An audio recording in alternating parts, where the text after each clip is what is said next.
बूढ़ी अम्मा का जादुई कुत्ता। शांति सुबह सुबह अपना हसवा लेकर जंगल की ओर जाने लगी। शांति रोज जंगल से सूखी लकड़ियां तोड़कर लाती और उसी से उसके घर का चूल्हा जलता था। उस दिन जब शांति लकड़ी काटने गई, उसने देखा कि बहुत सारे पेड़ पहले से ही कटे हुए हैं।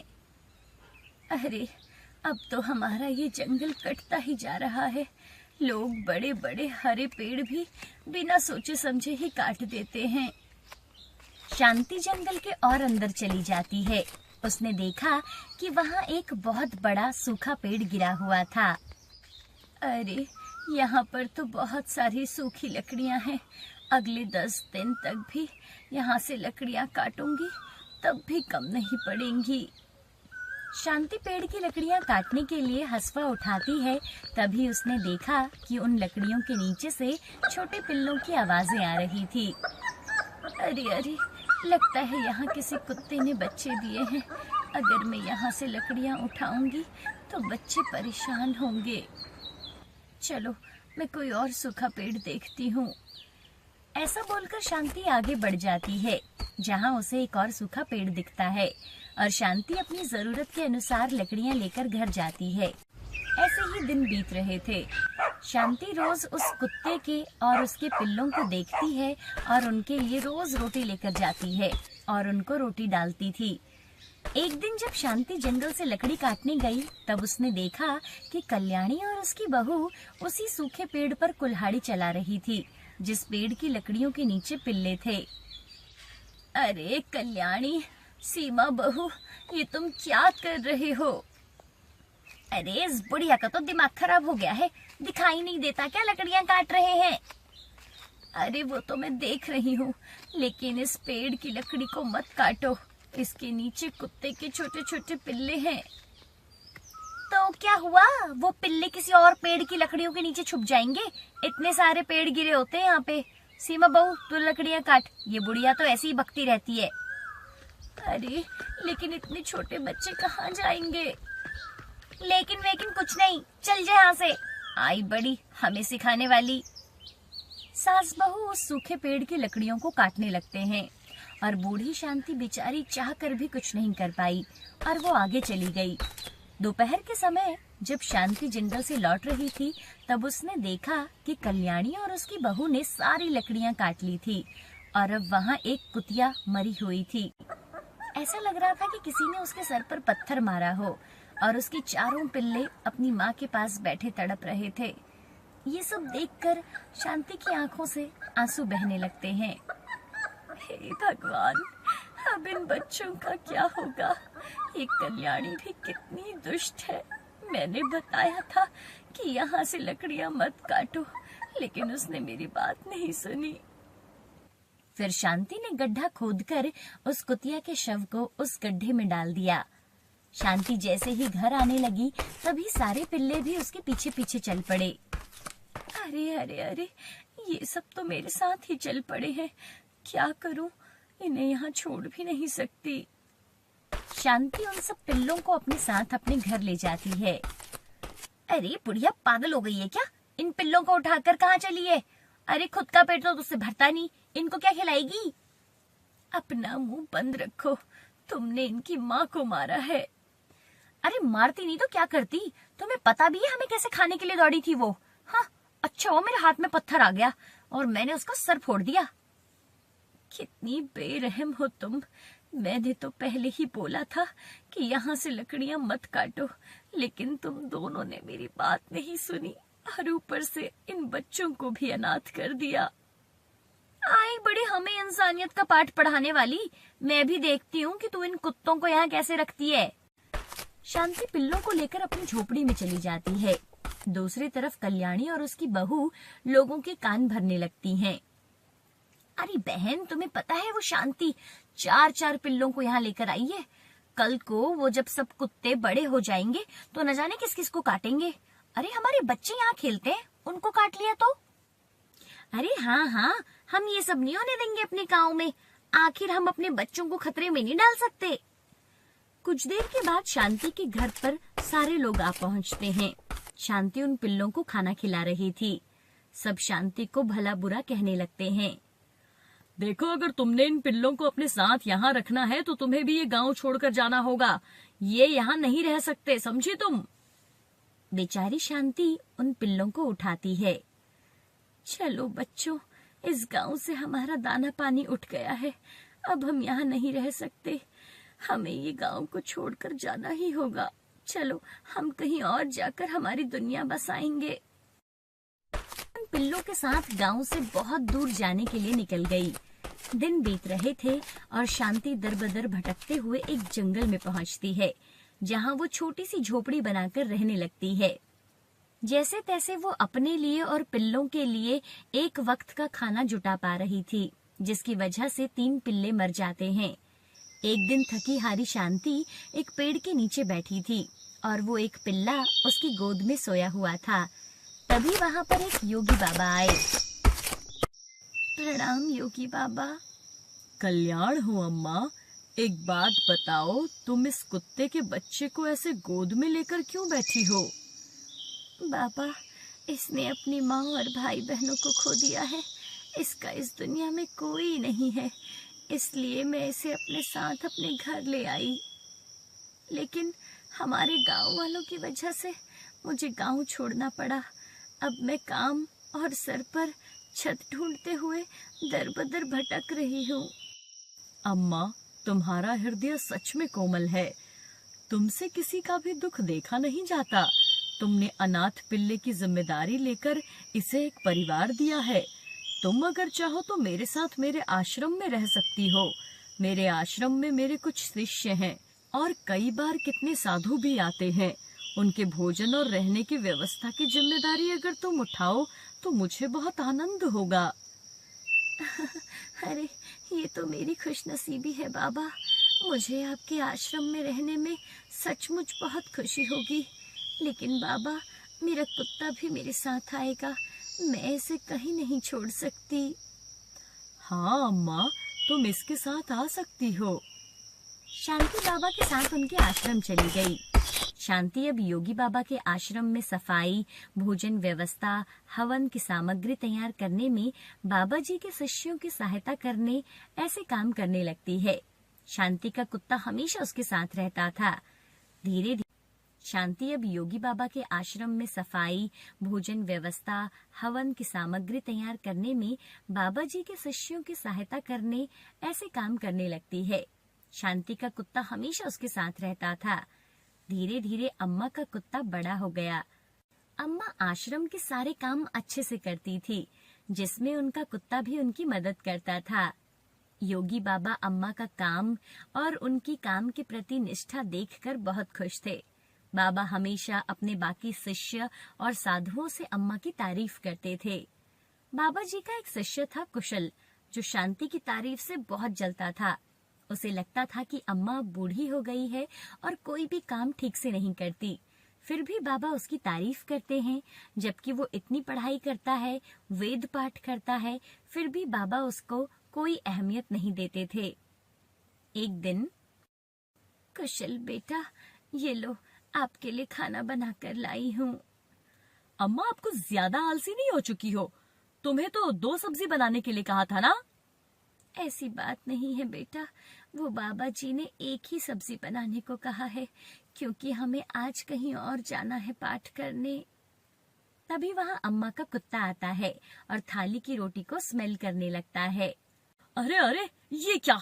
अरे संभालो तुम्हारे इस कुत्ते को। पूरे आश्रम को सर पर उठाकर रखा है इस कुत्ते ने। मेरी रोटी को मुंह लगा दिया। अभी के अभी तुम इस कुत्ते को लेकर जाओ इस आश्रम से, नहीं तो मैं योगी बाबा को इसकी शिकायत करूंगा। नहीं नहीं बेटा, मैं आपसे माफी मांगती हूँ और आपके लिए दूसरी रोटी लाती हूँ, लेकिन इसे कुछ मत कहो। कुशल को शांति पर बहुत गुस्सा आया। उसने योगी बाबा से शांति अम्मा की शिकायत की, लेकिन बाबा जी ने अम्मा का पक्ष लेकर कुशल को ही सुना दिया। आज तो हद हो गई। इसकी वजह से गुरुजी ने मुझे डांटा। इसका तो कुछ करना पड़ेगा, लेकिन इस तरह कि मेरा नाम भी ना हो और इसकी छुट्टी भी हो जाए। हाँ, कुछ ऐसा ही करना पड़ेगा। कुछ दिनों के बाद योगी बाबा को उस गांव के राजा ने अपने राजमहल में आने का आमंत्रण दिया। योगी बाबा अपने शिष्यों के साथ और शांति अम्मा को लेकर राजमहल चले गए। राजा ने उनकी बड़ी आवभगत की। 2 दिन राजमहल में रहने के बाद सब आश्रम लौट गए। फिर 2 दिन के बाद राजा अपने कुछ दास और प्रधान के साथ आश्रम आए। क्षमा करें बाबा जी, यहाँ आकर आपको कष्ट दे रहा हूँ, लेकिन बात ही ऐसी है कि मुझे स्वयं यहाँ आना पड़ा। कोई बात नहीं, आपके आने का कारण बताइए। समझ नहीं आ रहा कैसे कहूँ बाबा। 2 दिनों से हमारी महारानी का 9 लक्खा हार कहीं गुम हो गया है। समझ नहीं आ रहा कि कहाँ गायब हो गया। साफ साफ बताइए कि आप क्या कहना चाहते हैं। क्या हमारे जाने के बाद से वो हार गुम हुआ है?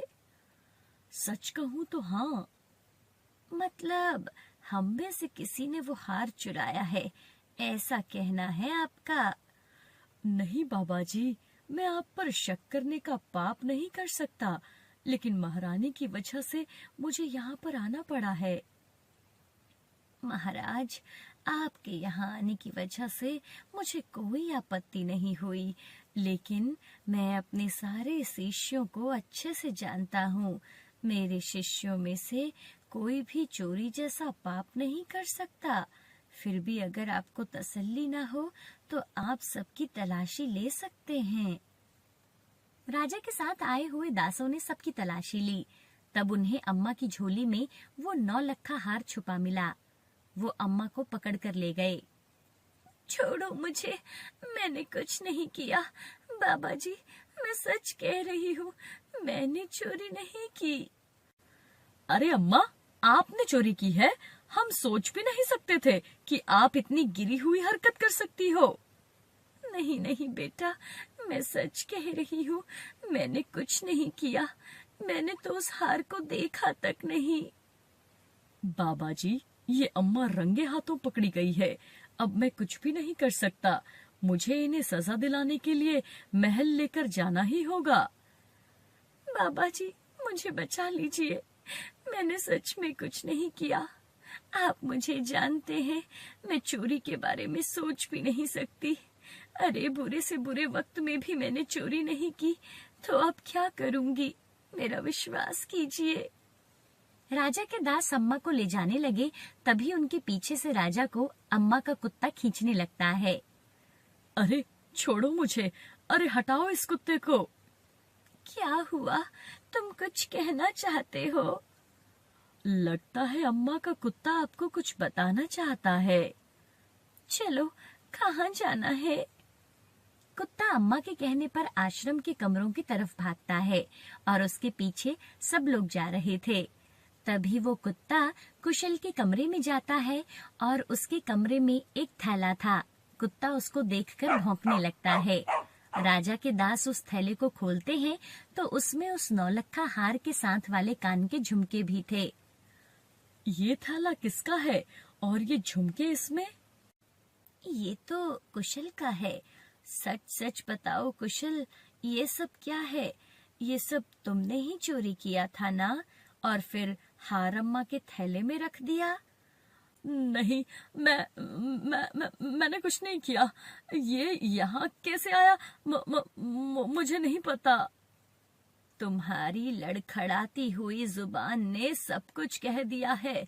मैं कभी सोच भी नहीं सकता था कि तुम ऐसा करोगे। सच सच बताओ, तुमने चोरी क्यों की और उसका इल्जाम अम्मा पर डालकर क्या करना चाहते थे? कुशल ने अपनी जलन के बारे में सब कुछ सच सच बाबा जी को बता दिया। महारानी के हार की चोरी के जुर्म में कुशल को पकड़ लिया गया। अम्मा, तुम्हारा ये कुत्ता सच में बहुत समझदार है और बड़े काम का है। ये हमारे राज्य की बड़ी मदद कर सकता है। मैं चाहता हूँ कि आप इसके साथ हमारे राज्य में रहो। महल में जब भी कोई चोरी होगी तो ये हमारी मदद करेगा। इस काम के बदले में तुम्हें बहुत धन दूंगा। राजा जी की बात अम्मा को सही लगी और बाबा जी ने उसमें हामी भरी। अब अम्मा और उनका कुत्ता राजमहल में रहने लगे। बीजापुर नामक गांव में बूढ़ी कौशल्या रहा करती थी। कौशल्या का इस दुनिया में और कोई नहीं था। कौशल्या गांव के सेठ धनियालाल के यहाँ उनकी बकरियों को चराने और उनकी साफ सफाई का काम करती थी, जिसके बदले सेठ धनिया कौशल्या को 2 वक्त का खाना और खाना खाने लायक कुछ पैसे दे देता था। हर रोज की तरह एक सुबह कौशल्या अपने घर से सेठ के घर आती है और बकरियों के पास जाती है। कौशल्या को देखते ही सभी बकरियां मिमियाने लगती हैं। हाँ हाँ, बस अभी सबको खोलती हूँ। तुम सबको भूख लगी है ना? आज तुम सब मेरे साथ दूर पहाड़ी पर चलोगी, जहाँ खूब सारी हरी हरी घास है। कौशल्या सब बकरियों को खोल देती है, तभी एक बकरी जमीन पर बैठी हुई थी। अरे मुनमुन, क्या हुआ तुम्हें? पहाड़ी पर चरने नहीं जाना क्या? कौशल्या मुनमुन पर हाथ फेरती है और देखती है कि उसका पूरा शरीर गर्म था। अरे, तुम तो बीमार हो, तुम चिंता मत करो, मैं अभी सेठ जी को बोल देती हूँ, वो तुम्हें वैद्य जी को दिखा लेंगे, ठीक है? कौशल्या सेठ के पास जाती है, तभी कौशल्या को देख सेठ धनियालाल उस पर चिल्लाता है। अरे, तुम अभी तक यहाँ घूम रही हो, बकरियों को चराने क्यों नहीं गई? सेठ जी, वो मैं बस जा ही रही थी। वो बकरी मुनमुन है ना, उसकी तबीयत ठीक नहीं है, पूरा शरीर बुखार से तप रहा है। आप एक बार उसे वैद्य जी को दिखा लीजिए। हाँ हाँ ठीक है, तू मुझे मत बता कि मुझे क्या करना है, तू जा अपना काम कर। कौशल्या बाकी बकरियों को लेकर पहाड़ी पर जाती है, जहाँ हरी हरी घास थी। सब बकरियां घास खाने लगी, लेकिन कौशल्या को मुनमुन की चिंता सता रही थी। सुबह से शाम हो जाती है, लेकिन अभी तक सेठ ने वैद्य जी को नहीं बुलाया था। तभी कौशल्या बकरियों को लेकर सेठ के घर पहुंचती है, तो सेठ एक आदमी से बात कर रहा था। अरे, ये बकरी अभी बूढ़ी हो गई है और दूध भी नहीं देती। मैं नहीं चाहता कि मैं वैद्य को बुलाकर इस पर खर्चा करूं।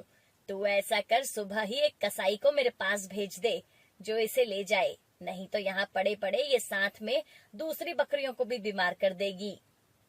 ठीक है सेठ जी, मैं आज ही कसाई से बात करता हूँ, वो सुबह ही आ जाएगा।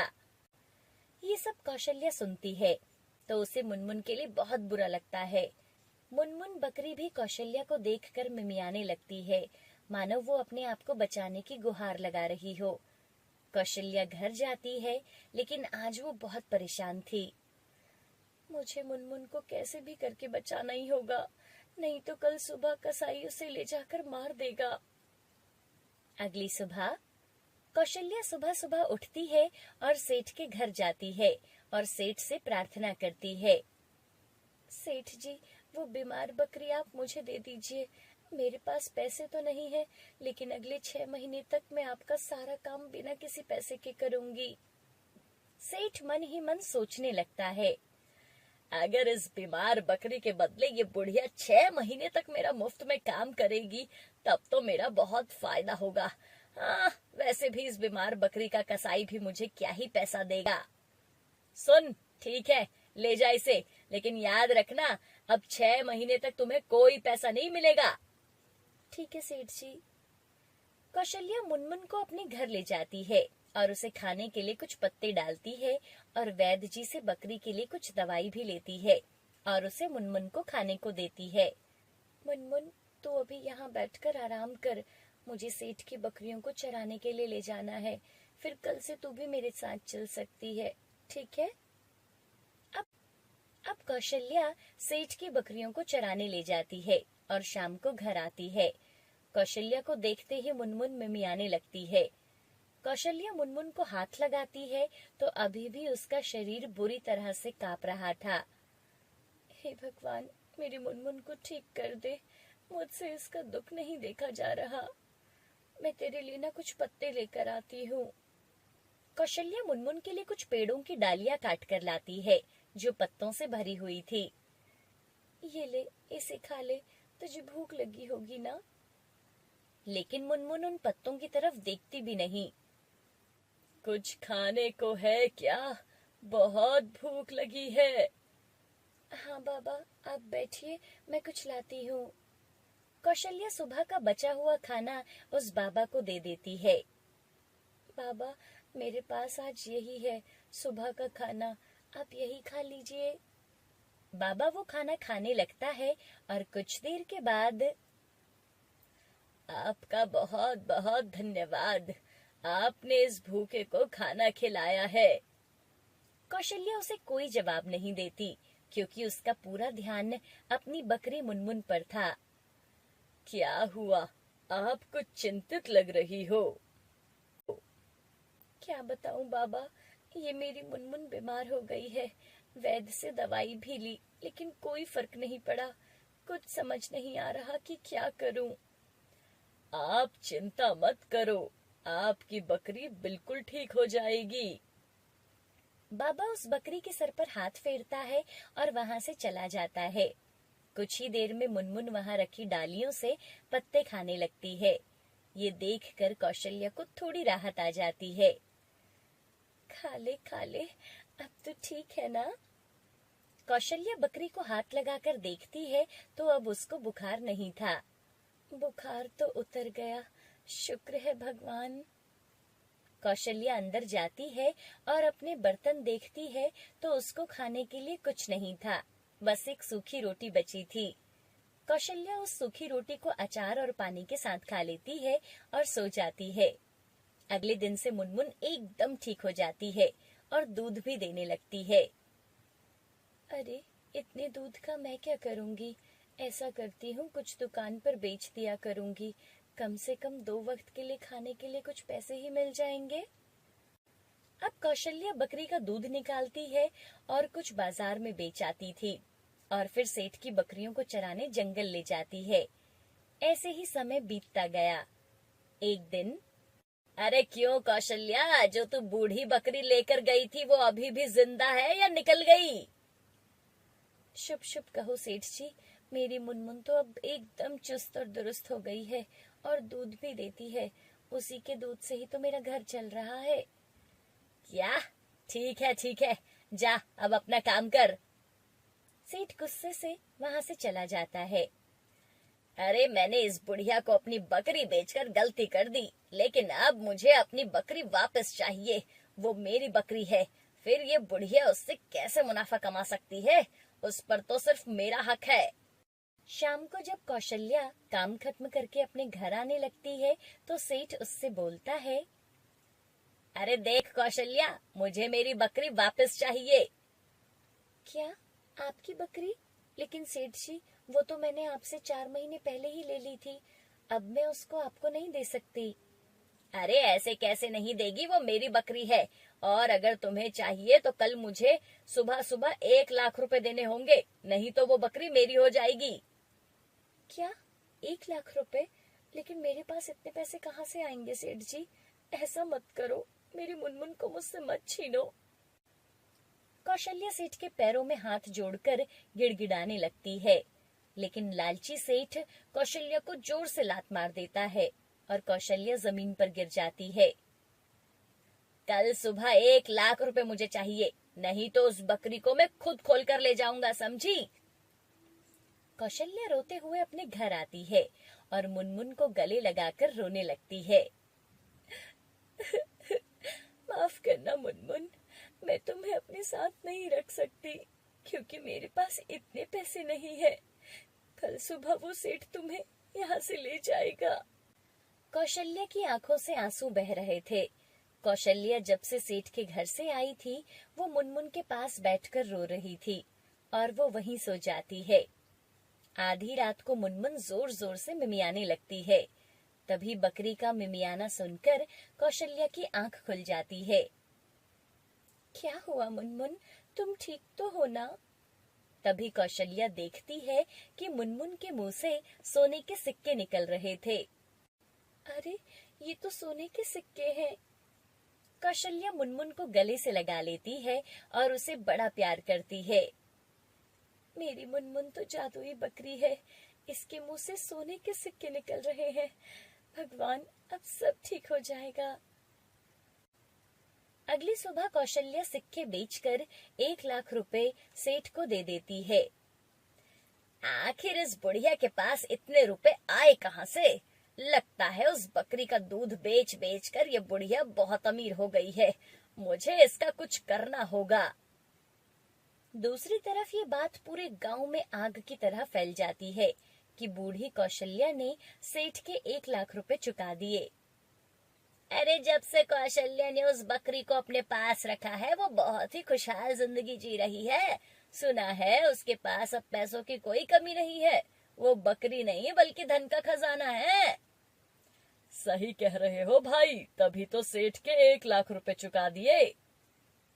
लोगों की बातें सेठ के कानों तक भी पहुंचती है। उसी रात जब सब अपने घरों में सोए हुए थे तो सेठ कौशल्या के घर जाता है और उस बकरी को खोलता है। ये बकरी अब मेरी है, इसे मुझसे कोई नहीं ले सकता, चलो मेरे साथ।